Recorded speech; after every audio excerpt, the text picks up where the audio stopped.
Hello everyone, welcome to my YouTube channel English literature zone. आज के video में हम लोग 2020 से 23 वालों का जिनका कि पार्ट 2 का एग्जाम हुआ है, पेपर 3 का आज 20 अप्रैल 2023 को एग्जाम हुआ है। तो उनका क्वेश्चन देखेंगे कैसा क्वेश्चन रहा और जो हम सजेशन दिए थे उससे कहाँ तक मैच किया, ये सारा कुछ डिस्कस करेंगे और ऑब्जेक्टिव भी सॉल्व करवाएंगे। तो जो भी एग्ज़ाम दे रखे हैं, मेरे चैनल के थ्रू प्रिपरेशन कर रखे हैं, तो आप लोग कमेंट करके बताइएगा कि आपका एग्ज़ाम कैसा रहा, कितना ऑब्जेक्टिव सही हुआ। ठीक है, तो शुरू करते हैं वीडियो। आप लोग देख सकते हो एग्जाम डेट जो है क्वेश्चन में 2022 का दिया हुआ है। एग्जाम जो है 2022 में ही होना था, लेकिन एग्जाम काफ़ी लेट हुआ है। टाइम जो है हमेशा की तरह आपको 3 आवर मिलता है। फुल मार्क्स 100 मार्क्स का एग्जाम होता है। ऑनर्स पेपर आपका मोस्टली 100 मार्क्स का ही होता है। तो ये हो गया। अब हम लोग नंबर 1 वाला क्वेश्चन देखते हैं। सबसे पहले जो नंबर 1 की अगर हम लोग बात करें तो नंबर 1 में सबसे पहले आया हुआ है explain any 2 of the following passage with reference to the context. मतलब 2 एक्सप्लेनेशन आ गया है, जो आपको हम बताए थे कि एक्सप्लेनेशन ही आता है स्टार्टिंग में, और वो है 8 2 सा 16 मार्क्स का। तो 2 ही सॉल्व करना है। तो सबसे पहला जो एक्सप्लेनेशन है ना, ये वाला टुमारो टू एंड टुमारो करके, तो ये लाइन जो है मैकबेथ से आया हुआ है।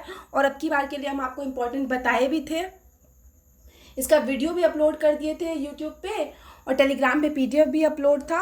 तो ये वाला एक्सप्लेनेशन तो मैच कर गया, तो इसको आप लोग अच्छे से लिखे होंगे। इसी एक के और में एक और एक्सप्लेनेशन है जो कि मैकबेथ से ही है, तो स्टार्टिंग वाला मैच कर गया होगा। तो जो भी प्रिपरेशन किए होंगे मेरे चैनल के थ्रू वो कंफर्म है, उसको लिखे होंगे। सेकेंड अगर बात करें सेकेंड एक्सप्लेनेशन की, if music be the food of love, तो ये 12th नाइट का एक्सप्लेनेशन और काफ़ी इंपॉर्टेंट है। ये आप लोग को हम वीडियो में बताए थे कि 12th नाइट से अगर करना है ना तो सिर्फ एक एक्सप्लेनेशन कर लो, if music be the food of love, क्योंकि ये काफ़ी इंपॉर्टेंट लाइन है और बार बार रिपीट भी करता है। तो ये हो गया, जो जो एक्सप्लेनेशन बताए थे उसमें से 2 मैच ही कर गया, और जिसमें आपको 2 ही सॉल्व करना था। तो ये हो गया कि बी नंबर का दोनों एक्सप्लेनेशन 12th नाइट से है। अगर हम लोग सी नंबर की बात करें तो सी नंबर में जो एक्सप्लेनेशन आया हुआ है वो लव फॉर लव से आया हुआ है। लव फॉर लव का भी एक्सप्लेनेशन हम इंपॉर्टेंट बता दिए थे, बट जो है स्टार्टिंग का ही 2 मैच करके, तो आप उसी को अच्छे से लिखे हुए होंगे। और डी नंबर की बात करें तो अब 2 तो हो गया सीन, मतलब लव फॉर लव से। तो आखिरी में जो बचा बुक आप लोग का एक, the importance of being Earnest. तो डी वाला एक्सप्लेनेशन आपको the importance of being Earnest से दोनों आया हुआ है। ठीक है, तो ये एक्सप्लेनेशन वाला सेक्शन हो गया। एक्सप्लेनेशन में जो आप लोग को हम रिकमेंड किए थे, जो सजेशन दिए थे, एक्सप्लेनेशन तो उससे 16 मार्क्स का मैच कर गया है। अब हम लोग लॉन्ग क्वेश्चन देखते हैं। ठीक है, तो 2 नंबर में जो सबसे पहला लॉन्ग क्वेश्चन आपको दिया हुआ है वो है discuss Macbeth as tragedy of over ambition, support it with your own view. ये 14 मार्क्स का है। तो नॉर्मली आपको आंसर जो है कम से कम 5 पेज में देना है, 5 से 6-7 पेज तक दे सकते हो। तो ये हम बताए हुए थे आपकी बार के लिए इंपॉर्टेंट, और इसमें हम बताए थे कि मैकबेथ का समरी लिख देना ताकि आपके लिए याद करना भी उसको आसान हो। तो आप ये वाला आंसर कंफर्म किए होंगे। और ये जो सेकंड है व्हाट इज ड्रामेटिक आयरनी, ये हम एक्सप्लेन नहीं कर रहे, दोनों में से एक ही करना है, तो आप ऊपर वाला कंफर्म किए होंगे। तो थर्ड क्वेश्चन की बात करें, थर्ड नंबर में क्वेश्चन है comment upon the element of love in 12th night. 12th night में लव का एलिमेंट दिखाना है। तो ये जो हम समरी जब एक्सप्लेन किए हुए ना, तो उसमें नॉर्मली हम मतलब लव स्टोरी के पॉइंट ऑफ व्यू से ही 12th नाइट को डिस्कस किए हुए हैं। उसमें दिखाया हुआ है किस तरह से मेनली जो है स्टोरी वही लव के इर्द गिर्द ही घूमती है। तो ये भी 14 मार्क्स का आया हुआ है। तो इसमें आप कंफर्म वो समरी लिखे होंगे।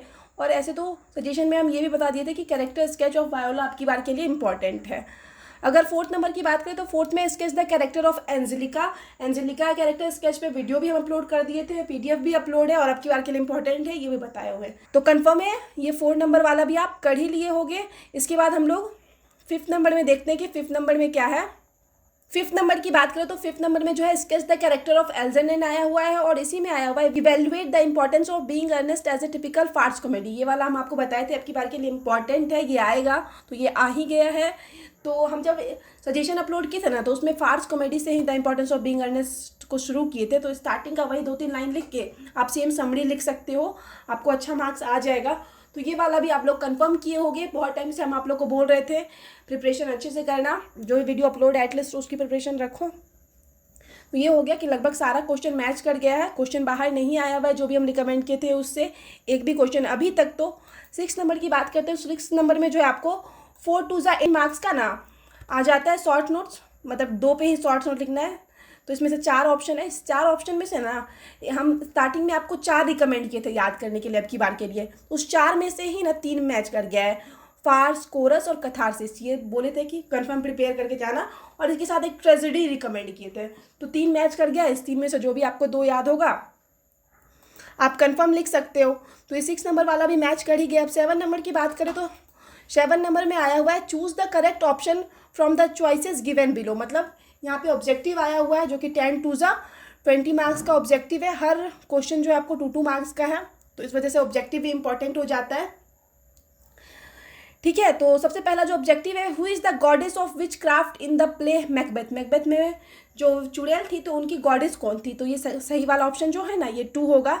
हैकेट जो थी वो चुड़ैलों की गॉडेस थी। इसी का बी नंबर देखते हैं। बी नंबर में है विच forest is described moving in the drama Macbeth. Macbeth में किस फॉरेस्ट को मूविंग मतलब मूव करते हुए दिखाया गया है।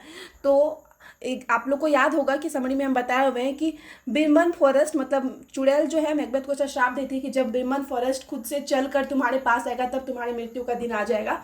तो जो सही आंसर है वो हो जाएगा बिरमन फॉरेस्ट। ठीक है, सी नंबर की बात की जाए तो सी में है वाई इज ओलिविया सैड, कि ओलिविया सैड क्यों रहती है। तो सही ऑप्शन जो होगा वो हो जाएगा हर ब्रदर हैज़ डाइड, क्योंकि उसका भाई मर चुका था, इसलिए जो है ओलिविया सैड रहती है।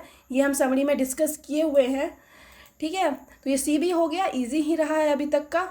डी नंबर की बात करें तो डी का जो ऑब्जेक्टिव है वो थोड़ा हार्ड है, शायद ये रिपीट नहीं किया है लास्ट कुछ सालों में। डी नंबर में ही is as tall as a man as any's in Illyria who is referred in this line. तो ये लाइन किसके बारे में है, तो सबसे पहले ये ध्यान रखिएगा कि ये जो लाइन है ना, सर टॉबी ब्लेच और मारिया बात कर रहे थे ना, तो तब इस लाइन का यूज़ करते हैं, और ये लाइन जो है ना सर एंड्रयू के लिए यूज़ किया गया है। ठीक है, तो ये ध्यान रखिएगा। इसका जो सही ऑप्शन है डी नंबर का वो सर एंड्रयू हो जाएगा। ई में है love of love is a dash. तो लव फॉर लव होना चाहिए, बुक का नाम लव फॉर लव है। तो लव फॉर लव जो है वो रेस्टोरेशन कॉमेडी का काफ़ी अच्छा उदाहरण, तो एक रेस्टोरेशन कॉमेडी है, तो सही ऑप्शन जो है ये 4th वाला होगा। इसके बाद जो आया हुआ है the play love for love first premiered is. तो लव फॉर लव को पहली बार परफॉर्म कब किया गया, तो ये 1695 में किया गया, ये ध्यान रखिएगा। सही ऑप्शन जो है 1695 होगा। तो ऑब्जेक्टिव जो है 1-2 हार्ड आया हुआ है, बट अभी तक तो बाकी सब नॉर्मल रहा, बट 1-2 हार्ड था। अब जो जी नंबर में है ये तो इजी है, ये है Gwendolen is a character in. Gwendolen जो कैरेक्टर है वो किस में है, तो the importance of being Earnest की कैरेक्टर है ग्वेंडोलिन। जो भी समरी देख रखे होंगे उनको तो पता ही होगा। तो जी भी हो गया। जी के बाद एच और आई। एच में है एल्जेनेंस मॉनक्रिफ्ट फ्लैट इज लोकेटेड इन। तो ये हो जाएगा हाफ मून स्ट्रीट। ठीक है, तो ये वाला भी शायद प्रीवियस ईयर से रिपीट नहीं किया है, तो इसका सही ऑप्शन जो है हाफ मून स्ट्रीट हो जाएगा।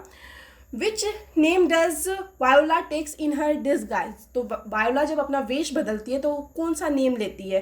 ठीक है, तो अपना नाम जो है वायोला वेश बदल कर कैशेरियो रखती है, ये आप लोग को याद होगा अगर आप लोग समरी देख रखे होंगे। समरी में ये सब चीज़ डिस्कस कर चुके हैं हम। तो अब सबसे आखिरी का जो ऑब्जेक्टिव है ये है who was the second son of Duncan. Duncan जो मैकबेथ में जो राजा था स्कॉटलैंड का स्टार्टिंग में, उसके बेटे के बारे में पूछा गया है। तो उसके ना 2 बेटे थे। पहला बेटा था मैल्कम और दूसरा जो बेटा था वो था डोनेल्बिन। ठीक है, तो ये सही ऑप्शन जो है वो डोनेल्बिन हो जाएगा। तो यहाँ पे जो है ऑब्जेक्टिव खत्म होता है। 2-3 ऑब्जेक्टिव नॉर्मली जो लेवल होता है उससे थोड़ा हार्ड पूछा गया है। तो यहाँ पे जो है वीडियो खत्म होता है। आप लोग का कैसा रहा आज का एग्जाम, आप लोग कमेंट में ज़रूर बताइएगा कितना ऑब्जेक्टिव सही हुआ। ठीक है, तो मिलते हैं नेक्स्ट वीडियो में कोई ना कोई पेपर 4 के टॉपिक के साथ। तब तक के लिए बाय। और वीडियो अगर आप लोग के लिए हेल्पफुल है, चैनल हेल्पफुल है, तो आप लोग मतलब चैनल को सब्सक्राइब भी कीजिए। तो बाय, मिलते हैं कल कोई ना कोई पेपर 4 के टॉपिक के साथ।